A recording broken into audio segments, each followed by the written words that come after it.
This episode is sponsored by BetterHelp. As the world's largest therapy service, BetterHelp has matched 3 million people with professionally licensed and vetted therapists, available 100% online. Plus, it's affordable. Just fill out a brief questionnaire to match with a therapist.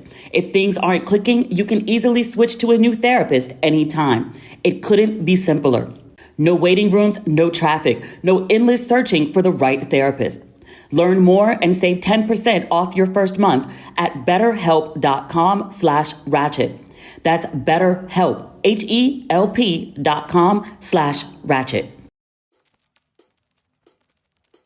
Ladies and gentlemen, boys and girls, and those who don't identify as either, you are listening to Ratchet and Respectable with Demetria L. Lucas. I'm safe and sound and back in Nairobi. I think last time we spoke, I was getting ready to leave from Lamu.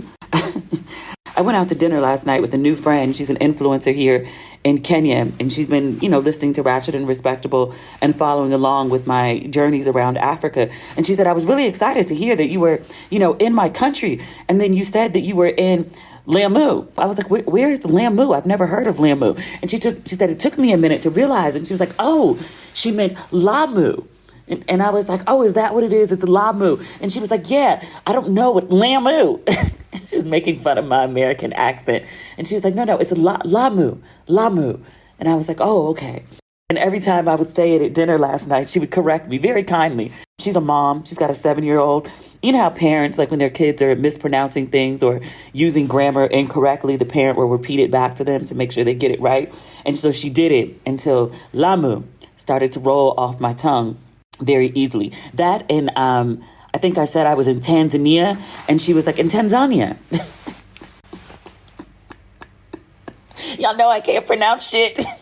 I be trying. I gotta do better. I shared on social media the journey getting back from Lamu in a canoe that stopped in the middle of the Indian Ocean. I think I freaked my poor mother out. I mean, obviously, if I'm posting, I'm fine. I've made it to a safe space. I'm not in the middle of the Indian Ocean. But my mother texted me. Usually she'll read the Dear Mums, and when she gets around to it, she'll text me back. But she hit me up immediately after that one went up. And she was like, Mommy's been praying for you. And I was like, real talk? Like, I needed it yesterday. Usually I'm all right. But this Kenya journey between like the little flight where I thought I was going to fall out the damn sky and the canoe across the Indian Ocean, I could have dealt with being wet because there was no cover on the canoe and it was raining. It was pouring. I could have dealt with the wet. The wet was fine. Although I was wet for 4 hours. I was wet in the canoe. I was wet when I got to the airport. I was wet waiting for the plane to come. And then I sat on the plane wet. So I was wet for like a full 4 hours. I had to blow dry my shoes when I got to my hotel. Wet, I can do. Trapped on a canoe in the middle of the Indian Ocean, I cannot. That was too much for me. And I was like, yo, I need to go home. And by home, I mean Accra. I don't mean like I'm leaving Africa. I mean like I just need to go back safely to my bed in Accra where I am safe and sound. But Kenya is a vibe. Kenya has been absolutely awesome and amazing. I've been out of pocket really for the last 10 days. I went on safari, which we talked about. So I was in the Masai Mara, and then I went straight from Masai Mara. I mean, I technically flew back through Nairobi, but I was only at the airport on a layover for a couple hours. So I went from pretty much Masai Mara to Lamu. So I kept up with American news because, most of my timeline is American, and I purposely look up stuff because I need to talk about it on the podcast. No problem. So I have an Uber pick me up from the airport yesterday to take me to my hotel. And, he was asking like, oh, where did you come from? Because he knows it was a local airport. And I was like, oh, I went here, I went there. And he was like, oh, have you been, keeping up with news? And I said, not really. And he's like, you heard about like the British Prime Minister? And I said, yeah, like I heard like the woman that she's stepping down after like 6 weeks on the job. And he was like, yeah. And I can't remember the word that he used. It was the equivalent of scam or finesse. Keep that for a minute. So he was like, yeah, the new guy who took over. And I was like, wait, he's already in office? And he was like, yeah. And I said, the Indian guy. And he said, yes. And he has Kenyan roots, which is why he was excited to tell me the story. So the new prime minister is British, but his parents lived in Kenya and migrated from Kenya to the UK. His dad was born in Kenya and his mom was born in Tanzania. There's a long backstory with that. To say they migrated is technically accurate, I think. I was reading the backstory about Indian immigration to the UK from Kenya on nation.africa. If you want to check it out, it's called Prime Minister Rishi Sunak from Kenya to the United Kingdom. It came out on Monday, but it's a detailed history of Kenyan Indians and their move to the UK. So essentially his parents were living in Kenya when Kenya became independent from the UK. And they put a lot of laws in place to, from the perspective of Indians, it sounds really fucked up. From the perspective of Africans, it doesn't. The short version is Kenya was colonized by the UK and white people ran the country. Africans didn't have a lot of power. Indians were treated as not quite as good as white, but better than black. So it was a clear caste system here. And so once Kenya gets its independence, Africans take over and they're like, no, we're going to restructure our systems so that African Kenyans can run Kenya, which completely makes sense to me. But one of the ways that they did that was to disempower people and businesses that were already in effect and put Kenyan Africans in charge. I get it. If you're African, if you're Indian, then it's kind of fucked up, especially in the case of someone like the new prime minister, his father, who's born in Kenya. Like, he's Kenyan, like he's always lived here. He doesn't know anything else, but also benefited from the privilege of being Indian in a country that was anti-African. And he's not that. He exists in that middle place. And I'm giving you like the very, very abbreviated version of what I've read and my understanding of what happened. So please do your own research.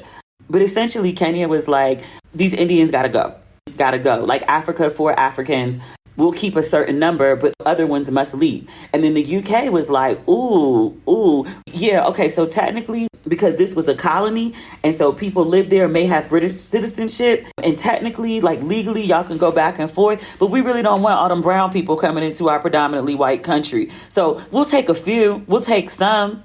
But Kenya was like, well, we don't want you here. And then Britain was like, well, we don't want you here either. So a lot of Kenyan Indian families were caught in the crossroads of that. With the finesse, that's what I wanted to tell you about. So the Uber driver is telling me about the prime minister and the Kenyan roots and all of that. This new prime minister is the first prime minister of color ever in the UK. Ever. He's also, is it the fifth prime minister? Did I read that right?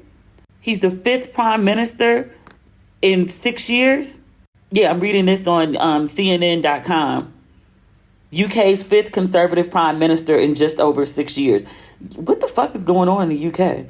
I know we got problems in the US. And again, I'm not paying attention to news. I'm just sitting in the back of Uber, listening to the conversations on talk radio, or just overhearing other people's conversations as I'm sitting in the waiting room at, say, like airports or something like that. And like, people are very concerned about the American elections. There's a deep fear of what's going to happen because of January 6th.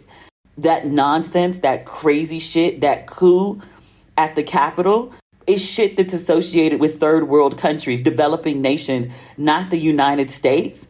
Just FYI, despite the strength of our dollar, despite our Hollywood branding, our marketing, which has gone to shit, by the way, January 6th and COVID just killed all illusions of American exceptionalism worldwide. In other countries, we are the emperor with no clothes.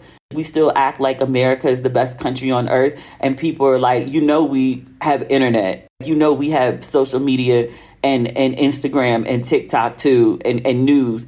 And we see y'all. We know that y'all ain't shit either. But there's deep concern about what is going to happen in America with these elections, and if there's going to be another coup, essentially, if violence will erupt in connection with the elections.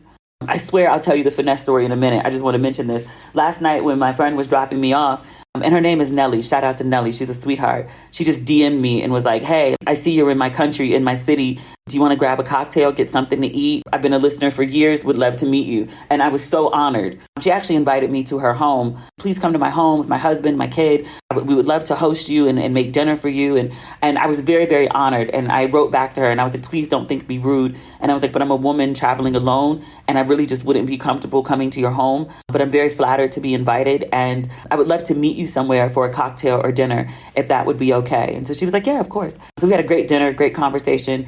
And she drove me home and we were talking about TakeOff, one of the members of Migos. For my listeners, parents of my peer group or are my parents or my parents' friends who listen. I know there's like a large, like 65 and up demographic that listens to the podcast. And it's like, Migos? What is the Migos? Migos is a rap group, very popular rap group based out of Atlanta, 3 members.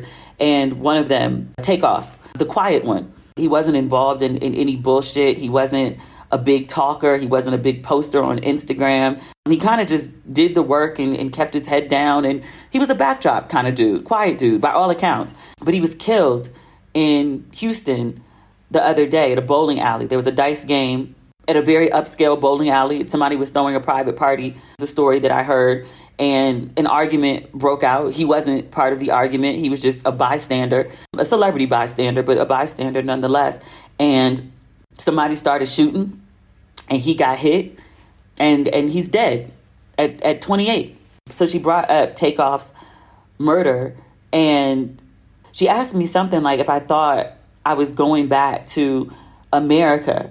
I think that's what prompted the conversation. The end result of it was she was talking about the crime and the racism in America. And so she was like, America just seems really scary. And I was like, yeah, I could see that. If most of what you hear about us is coups and the husband of a prominent political figure, his home broken into, attacked with a hammer and hit in the head at 80 some odd years old. So political instability, school shootings, because we shooting up a school like every week, and then these random killings. I feel like a new rapper gets shot every, month? Off the top of my head. And this is not even, paying attention to hip hop like that. But obviously TakeOff, P&B, Young Dolph. I'd never even heard of him before he got killed.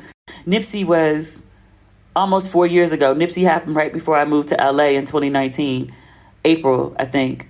It's not just rappers. Rappers, because they have a platform and some celebrity, are the ones that make the headlines. And essentially, it's like black men under 30. I was telling somebody the other day, I was like, it feels like the 90s again. Not because of rappers being killed. I'm not thinking specifically of Biggie and Tupac, but I'm thinking of like every morning you turn on the news and there's, a listing of how many people got shot the night before. Don't let it be Monday or, God forbid, a 3-day weekend when it's hot. It's not 1 or 2. It's 7, 10, 15 in certain cities. Just that shit was crazy then and it's crazy now. And I don't even know like what is to be done about it. Like there's a clear lack of value for human life. And I can't even say specifically it's black life. I'm speaking about the murder of young black men. But the school shootings, the mass school shootings, that's usually white people. America in general has a lack of respect for life. And I don't know how you stop the shootings because just as a country, we've decided we're not getting rid of the guns. It doesn't matter how many schools get shot up. Doesn't matter how many mass shootings at malls or events or was it? I don't know. I can't remember if it was a comedian, a public figure who pointed it out. I don't want to take credit for the idea, but it's when it really hit me. After Sandy Hook, the children, the 5 and 6-year-old children of very rich white people were slaughtered at school and we still didn't outlaw guns. We just don't give a fuck. And that's where it is. We talk about the prevalence of guns and mental illness and all of that when it comes to these school shootings. But the prevalence of guns and probably a bit of mental illness, too.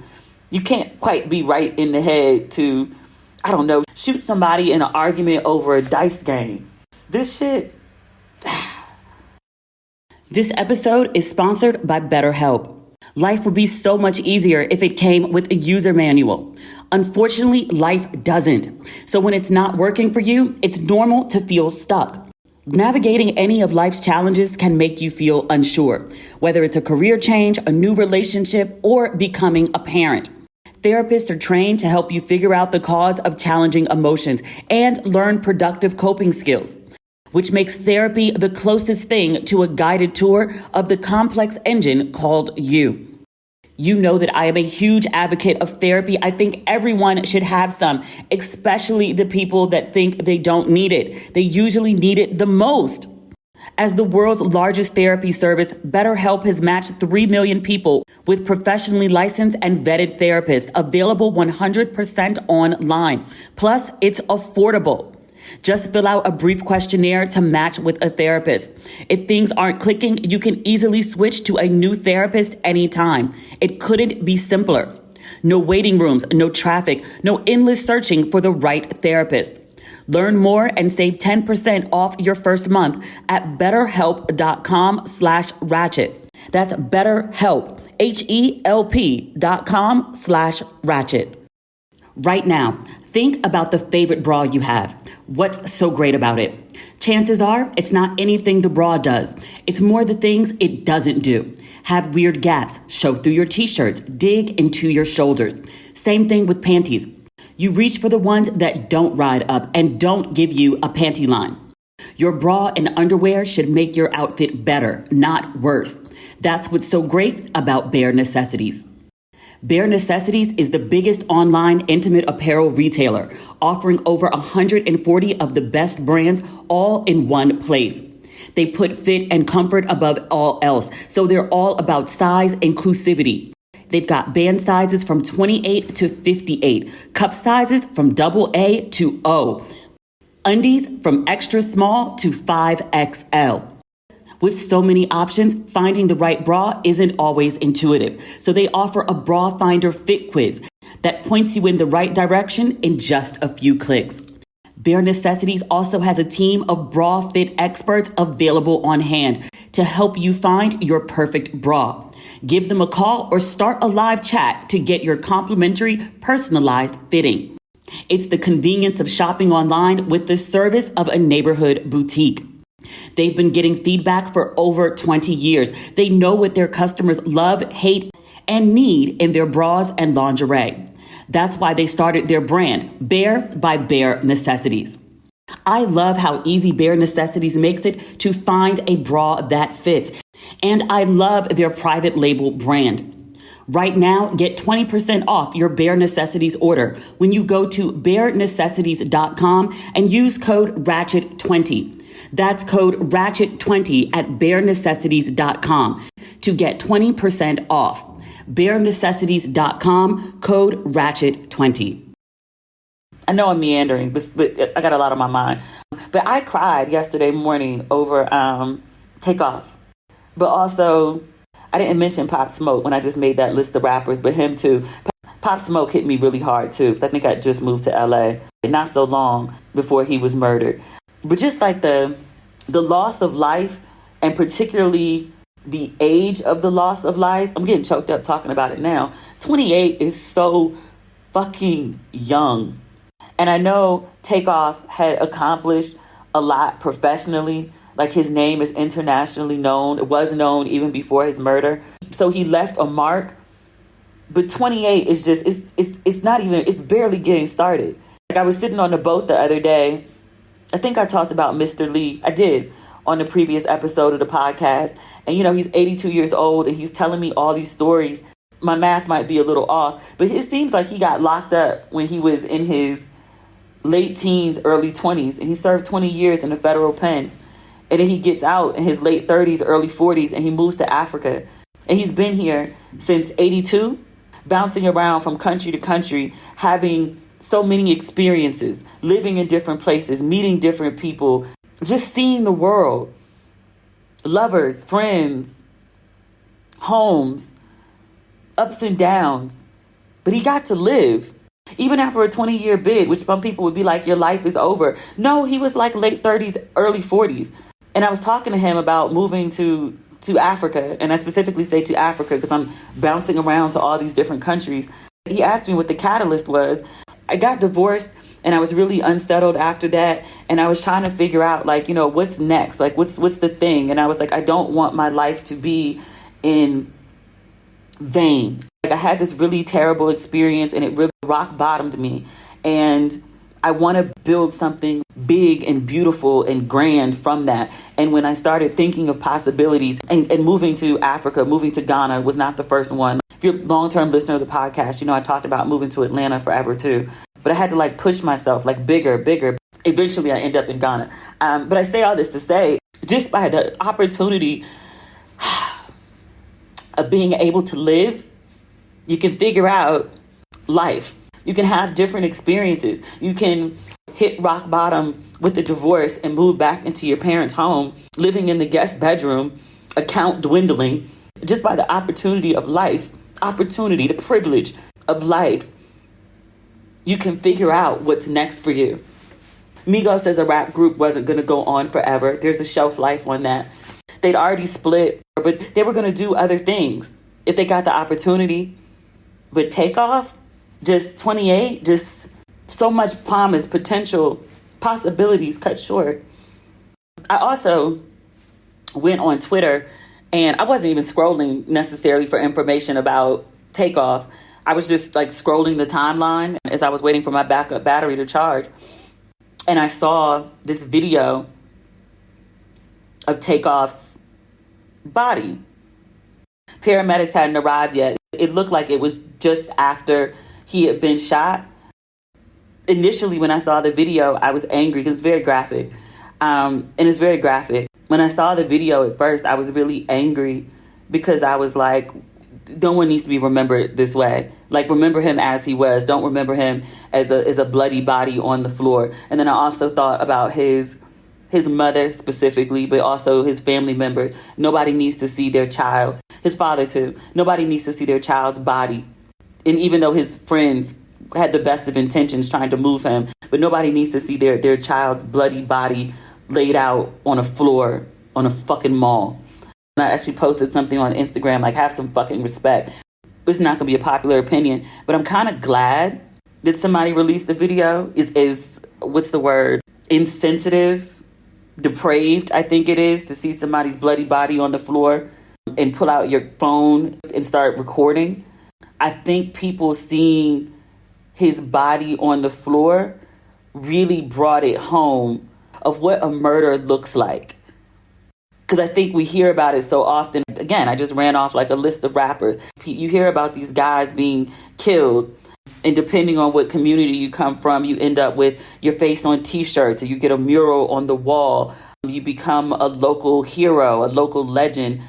I've seen commentary about whether Pop Smoke would have been as popular had he lived as opposed to him getting shot. Even before, I think his major label album came out. I think there's an idea about like Tupac and Biggie, and they become legends worldwide. Like, I remember walking around Argentina and there was like a whole side of a building with Tupac and Biggie, same mural. And I was like, are you kidding me? When you go to other countries, like, there's always certain faces that you see on T-shirts. Bob Marley, Che Guevara, Frida Kahlo, Tupac and Biggie. Jimi Hendrix sometimes. But I think, and not sometimes, because there have been so many people killed, and then there's been so many people that have become international icons, really. I think that's the word I was looking for, not deities, icons. Because of their music and because of their untimely deaths, I think people get really desensitized to what death by murder especially looks like. And I think seeing, and I'm not telling you to go watch it. I don't actually recommend it. And again, I didn't have the intention to watch it. But just seeing his body, I make pop culture references for everyone. So I'm going to say this next line, hoping that I don't come across as insensitive. But it reminded me of the scene in The Godfather when the Godfather sees Sonny's body all shot up. And he says to the Undertaker, he says, look what they did to my boy. And I thought about that looking at TakeOff, seeing Quavo distraught over his body. And I'm like, that's the impact of what these murders are. It's not your streams go through the roof. It's not hashtag rest in peace TakeOff. It's a life cut short, potential cut short, family devastated, It's just a senseless fucking loss. I don't know. Pop Smoke hit me hard because he was just so damn young. Was he 20? I don't think he was in 21 yet. Some of the other guys I wasn't familiar with, even Nipsey. Nipsey hit me hard because I just moved to LA and it was clearly a city in mourning. I wasn't really familiar with Nipsey. I think I knew his name. I knew him as the guy Lauren London was dating. But I didn't know Nipsey like that. Some of the other guys, Young Dolph, I never heard of until he was murdered. PNB, I never heard of until he was murdered. I knew the big song, but I didn't know his name. But TakeOff? I don't even think I knew TakeOff's necessarily name per se. I knew him as the third guy in Migos. I knew Quavo, I knew Offset, and then the other one who really never said anything. And that's the one that's gone to see the king now. I know I'm all over the place. I'm sorry. I'm mourning. I can't talk about the other situation yet. This woman I went to college with, Marshall. I can't talk about that yet. I'm sorry. I'll lose it. Marshall, she died. She'd been having some medical issues for quite some time that she, very publicly spoke about. She spoke about them on her Facebook timeline, which we'd kept in contact over the years. Marshall Taggart, she passed away last week. Her funeral is tomorrow in DC. I'll tell that story one day. I'm not ready yet, but I'm just having a lot of inward conversations about life and death. Also, too, because, I'm on a fucking canoe in the middle of the Indian Ocean. And I think sometimes the way I write about things, people think that, it's funny. And it is now that I'm safe. But in the moment, I was like, yo, I'm really about to die. I'm really about to die. I know y'all used to be crying on episodes, but I actually hate doing it. I have to pause for a minute. I'll be right back. The finesse. Can we talk about the finesse? Because that was what started this whole conversation. Liz Truss, the British Prime Minister that served for 45 days and then quit. Do you know this woman will get paid 115,000 British pounds? It's 129,000 USD. Oh, wait. The British pound fell that far? The British pound is less than USD? Holy shit. I may fuck around and move to London this summer. Sidebar, that was something I was already thinking about. I didn't realize their currency had fallen that far. That's terrible, like if you live in the UK, but if you're American, I have such a conflict with that shit. Sorry. Distracted. The point is, she worked for 45 days. She gets a check for 115,000 British pounds for the rest of her life. A 6-figure check if she don't do shit else. If she sits on her ass and breathes, she stays alive. That's probably the theme of this episode, staying alive. She stays alive. She gets 115,000 British pounds, 129,000 USD for the rest of her life. I was like, that is the finesse of all finesses. I might have taken the job and quit in 6 weeks too. That's $2 million for 45 days of work. Another 30 years, $3 million. The longer she lives, the more sense it makes for 45 days of work. Even if all she got was 115,000 for those 45 days of work. I mean, that's still good money. 115,000 pounds? CNN London has a picture of her getting in the car. She looks like a fucking lotto winner. She got the biggest fucking smile on her face. And I was like, I would too. People on Twitter were saying she should turn it down. She ain't doing that shit. Come now. They were like, morally, she only worked for 45 days. Actually, 44. They were like, she only worked for 44 days. She shouldn't accept the money. I mean, what people shouldn't do and what people do, entirely different things. She's not giving the money back. Keep it 100. I like to think that I'm kind of a moral person. Like, I lean mostly toward morality. I mean, I have a number. I have a number in which I'll do completely immoral shit. I wouldn't like harm kids or anything. I'd like to think I wouldn't murder, but I'm like, how much we talking? I definitely wouldn't do it for less than 8 figures. And at that point, I just outsource it. I'm not doing that shit. But I think everybody has a number for most things. Like the kid thing, no. But a lot of other shit, yeah. But yeah, she ain't getting that damn money back. Is this thing on? Check 1 2 1 2. Hey y'all, it's your girl Keke Palmer. This year is almost ending, but baby, I'm just getting started. That's why fresh out the oven, I'm proud to introduce to you my new podcast. Baby, this is Keke Palmer, exclusively on Amazon Music. I'm putting my friends, family, and some of the hottest experts in the hot seat to ask them the questions that have been burning on my mind. What would former child stars be if they weren't actors? What happened to sitcoms? Is OnlyFans only bad? I want to know, so I asked my mama about it. Y'all hear what I'm saying? These are the questions that keep me up at night, and I'm letting y'all all in on it. Because, baby, this is Keke Palmer, and no topic is off limits.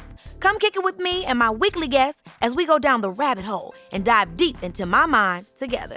Listen to Baby This is Keke Palmer exclusively on Amazon Music. Download the Amazon Music app now. From my mic to your ears. I'll talk to you soon, loves. You know it's your girl. What's the first thing you do when you wake up? Is it checking up on your credit score? Didn't think so. At Chime, that's exactly what they do. With their secured Chime Credit Builder Visa credit card, you can start to build credit with your own money. Chime reports your payments to credit bureaus to help you build credit over time. Their members see an increase of 30 points on average. All of this with no annual fees, large security deposits, or credit checks to apply. I love how easy Chime makes it to improve your credit. So start your credit journey with Chime. Sign up only takes 2 minutes and doesn't affect your credit score. Get started at chime.com/ratchet. That's chime.com/ratchet. The Chime Credit Builder Visa credit card is issued by Stride Bank North America, pursuant to license from Visa USA. Chime checking account and $200 qualifying direct deposit required to apply for the secured Chime Credit Builder Visa credit card. Regular on-time payment history can have a positive impact on your credit score. Impact to score may vary, and some users' score may not improve. Out-of-network ATM withdrawal fees may apply, except at MoneyPass ATMs and a 7-Eleven or any Allpoint or Visa Plus Alliance ATM. This is a hard episode, and it's just going to stay that way. There's a couple other topics that I want to discuss. I'll save most of them for next week. But one that I definitely want to talk about is Dwyane Wade, retired basketball player Dwyane Wade, husband of Gabrielle Union and father to Zaya Wade. Zaya Wade is trans. She's a trans girl. She came out publicly as trans in 2019. And I say she came out, but it was more like her parents announced, our daughter is trans. In interviews, Dwyane has said that Zaya knew she was trans from sometime around when she was 3. And then she sat them all down a few years ago at a family meeting and was like, hey, so I don't think I'm gay. I know I'm a girl and I'm attracted to boys. So I'm actually trans and I'm straight. So we're clear. Dwyane Wade said he and Gabby were like, I'm sorry, what? They didn't have the proper knowledge, tools to help their daughter. They said they reached out to the Pose cast. And I was like, you know what? The creator of the show is trans. If there were some trans people on the cast, they would be able to give insight. I guess they did, because Zaya Wade seems to be thriving. Dwyane Wade and Gabrielle Union have been very publicly outspoken about their daughter and very publicly supportive of their daughter, which I think is a very good thing. And I'm reading this on the Daily Mail because they have all the juicy tidbits, which I don't really care about the juiciness of it all, and not at this point in the story. But they note that back in August that Dwyane Wade filed a petition to change his daughter's legal name to Zaya. Her current legal name is Zion, but she goes by Zaya. She identifies as a girl, and so she wants a girl name. And so D. Wade was like, well, okay, if that's what you want to do, then that's what we'll do. Zaya's mom, we don't really hear, Siobhan, I think that's how she pronounces her name. We don't hear much about her, but she is, in fact, D. Wade's ex-wife, and she is Zaya's biological mom. She is not in support of Zaya legally changing her name to Zaya. And she filed, I think, like an injunction of some sort to stop D. Wade and Zaya from changing Zaya's name until she's 18. And furthermore, this is where she kind of lost me. She says that her ex-husband, Dwyane Wade, is exploiting their 15-year-old daughter and doing so for financial gain. And I was like, are we talking about the same Dwyane Wade? I had to go look up his, these things are always wrong because they have a listing for me. And I was like, wait, what? I had to go look up his net worth. Dwyane Wade on all the different like celebrity net worth sites is worth somewhere between 160 and 170 million USD dollars and dineros. Over the course of his career, he earned 190 million as a paycheck. Like he was paid out. Of course, he had to pay taxes and managers and publicists and, you know, all of that. Like, so with that understanding, right? But he was paid out 190 million. So the sites list D-Wade's net worth as between 160 and 170 million, depending on the site.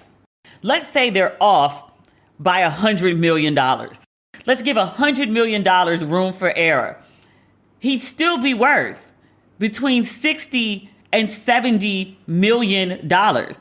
The idea that Dwyane Wade is exploiting his daughter for money, like, what is he, a Kardashian? What? I've never gotten the idea that Dwyane Wade is exploiting his trans daughter. He talks about her a lot, but I think that's because, like, she's his kid. We see Zaya a lot, like, yeah, but we see her way less than Kavya. We see Kavya every freaking day. If there's any child in the Wade family that they could reasonably be accused of exploiting for attention and monetary gain, it would be the baby. I feel like I know everything about that baby. And I'm not mad at it. She's a fascinating child. She's got so much personality. There's like a line of baby clothes for the baby. I want to say there was like some baby shampoo or baby something, like baby self-care or something like that. And I don't think they're exploiting their youngest daughter. I'm just saying, if there was any accusation to validly be made about using a child for financial gain, I was like, it would be the baby. It wouldn't be Zaya, I don't think. But that's what the ex-wife has accused. So the story hit the news and the blogs, and, you know, people had lots to say. I mean, it is a very transphobic world. A lot of people don't understand trans, or they just have hateful hearts and spirits about people who are, you know, outside the binary. Some folks are just ignorant. Siobhan's, I guess, petition, injunction, I don't know the right word for it, but her legal document that she filed, and then the stories that were covering it, the comment sections were wild and phobic and terrible and awful and all of those things. Dwyane Wade and Gabby are currently on some kind of like world tour. Gabby's 50th birthday just rolled around. They actually celebrated it in Zanzibar at the same resort that I stayed at. And I was like, I missed D Wade and Gabby by like a week. Are you kidding me? But that's when she had her 50th birthday party. And then the Wades, at least Gabby, Dwyane, and Kavya, all came to Ghana. They've been gallivanting around Ghana in kente cloth and living their best motherland lives. And yet, news of this lawsuit, and I would assume the commentary that it generated, caught Dwyane Wade's attention. And he was none too pleased.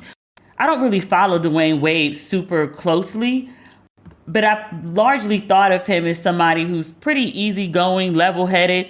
He don't really publicly clap back at folks. The way he responded to his ex-wife on Instagram, no less, is something that I'm not accustomed to from him. I'm not mad at it, but he's clearly at the end of his fucks. I had to go look up Dwyane Wade's age. He's actually exactly 40. And I was like, oh, his fucks have run out right on time. It's not just women. It happens to men as well. So in addressing his ex-wife's legal attempt to stop Zaya's name change, he wrote this open letter that he posted on Instagram.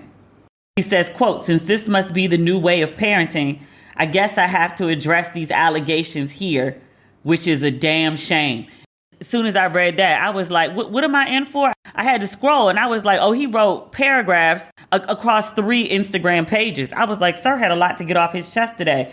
He said, while I'm on a life-changing trip to our motherland, Africa, I've received a social media post about me forcing our 15-year-old child to be someone she's not and to do something against her will. These are serious and harmful allegations that have hurt our children. His use of "our" is very interesting because he's writing this as an open letter to his ex-wife. Not about his ex-wife, it's to his ex-wife. Then he goes into the third person. He speaks to the general audience. He says, while none of us are surprised by Siobhan's attempt to fight Zaya's identity and her unwavering attempt to drag my name through the mud. I'm very disappointed that she continuously finds ways of centering herself and her, all caps, needs, without regard to her children. This report came out while Zaya was in class. He wasn't done. He had more. I told you it went on for 3 pages. It's very unlike him. The fuck factory is dry. The fuck field is barren. Mr. Wade continued. He pointed out that his ex-wife has done similar bullshit. He said, quote, Siobhan tried a similar attempt over a decade ago with equally damaging lies and causing irreparable harm to her children. And 13 lawyers later, I was awarded sole custody of our 2 kids as an active NBA player. She said instead of actually trying to co-parent over the years, she's left her home to see more lawyers.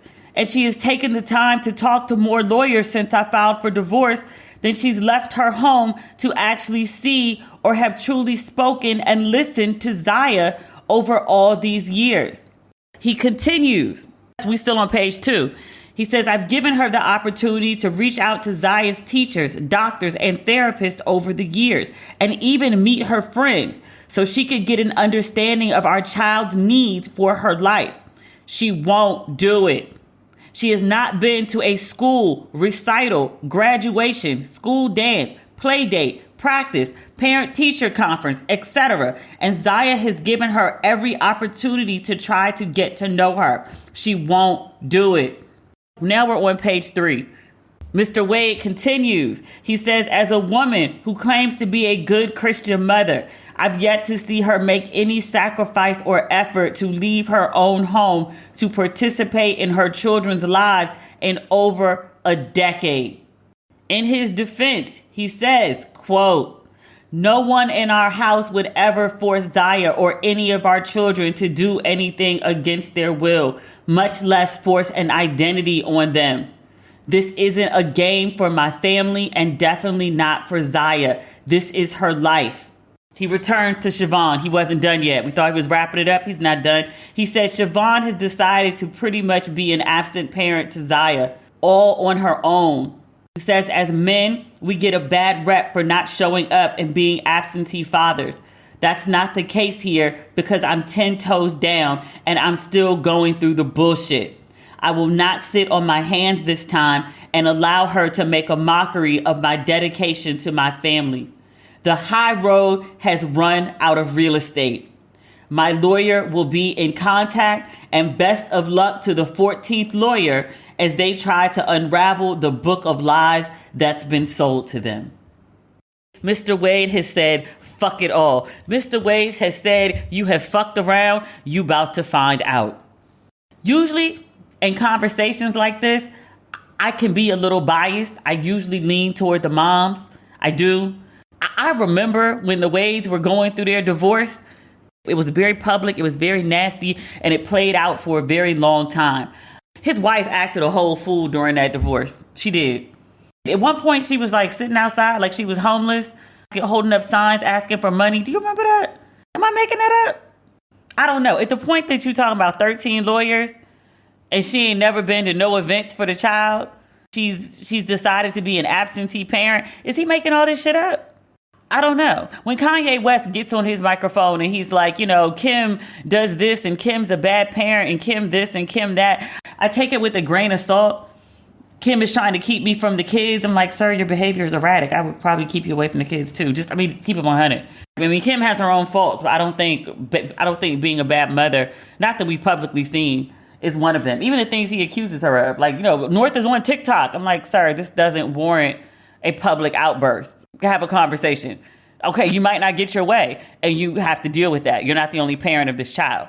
That said, my initial thought when I saw that Zaya's mom was trying to block the name change was she should be heard out as Zaya's mom. That shouldn't be a unilateral decision. Like, okay, Zaya wants the name change. I do understand her positioning to a degree where she was like, hey, if that's what she's going to do, then that's not something a parent should be doing for her. That's something that she should do for herself when she turns 18. I kind of get it. I also feel that if Zaya knows who she is at 15, also feel at 15, 16, you know for the most part who you are. You know if you're L or G or B or T or Q or I or A, your hormones have kicked in. Like, I was very clear at 15 that I was heterosexual. I imagine if I was something else, I'd be very clear on that too. I might not be comfortable telling people, because in general, our society, just overall culture, only really accepts heterosexuality. But at 15, you know the basics of, I feel like a boy, I feel like a girl, I feel like something else, I don't feel like anybody. You know at 15. You know who you're attracted to or not at 15. Just like when D-Wade said, Zaya was like, so here's the thing. I'm not gay. On the inside, I'm a girl and I'm attracted to boys. So that makes me straight. Like, that makes total sense to me. I don't see why you would essentially force somebody to keep an identity that they don't feel fits them. It's also not lost to me that she could legally change her name at 15 to Zaya. And if she decides, as an adult that, you know what, this is just a phase that she's going through, she also could just legally change it back. It's not like it's a one-way street. It's not like you change it, you can never change it again. I was Lucas, then I was something else. Now I'm Lucas again. Ask Niecy Nash. When I interviewed Niecy, I think I asked her something about taking Jessica's last name, and she was like, it wasn't a big deal to me. And she was like, publicly I'm known as Niecy Nash, but she was like, that's not my original last name. She's like, that's my ex-husband's last name. Is it? It is. That's at least 3 name changes for Niecy Nash alone. I mean, again, different circumstances, but the point is, you can keep changing your name. Zaya will be fine. And if she's not, she can change it. She don't even have to go back to Zion. She can change it to something else. Some don't even start with a Z. But I really don't like that this is a public conversation. Only reason I'm speaking about it is because Dwyane Wade's response and putting it on Instagram, like it's essentially inviting the whole world into the group chat and to have a conversation. I hope for the best of everyone involved, especially the children, that the parents can figure something out. Like, they had this contentious divorce and apparently they're having contentious co-parenting.